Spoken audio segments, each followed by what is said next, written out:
The Oilers had a free agency one day to remember to sign Evander Kane, Brett Kulak again, and get his goalkeeper in Jack Campbell. They also left and added a third goalkeeper, Calvin Pickard, in case of injuries, while they also signed Greg McKegg.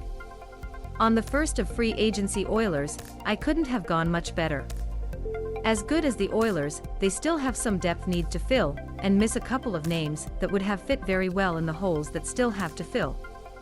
Dylan Stromo.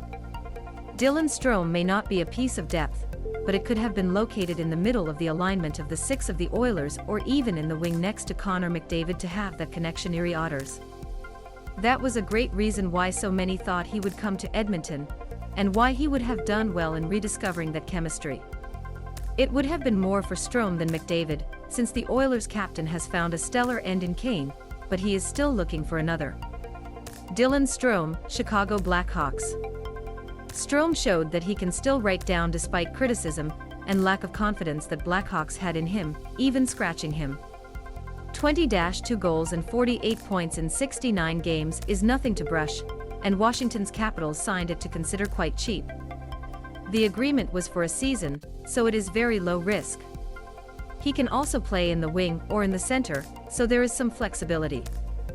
With Jesse Puljujarvi, he is expected to change in the coming months before the season. Strome could have filled the place he left and probably put more points without the headache of long droughts.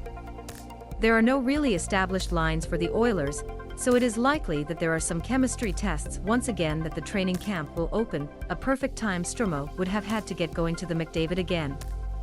There is always next season, since $2.25 million leave the books of purchases, but the Oilers also have several young players who go through their system, and may not have the space or limit to pay even more next season for Strome. Nick Deloriers. Nick Deloriers is the definition of a fourth-line grinder that will provide any form of physicality when requested. He will play about 10 to 11 minutes per game, as he has done since he entered the league, and has the perfect size to play the role. Standing at 6 feet 1, 220 pounds, he will make a lot of hits every time he is on the ice, and would have been a great replacement to lose Zack Kassian, in addition to much cheaper.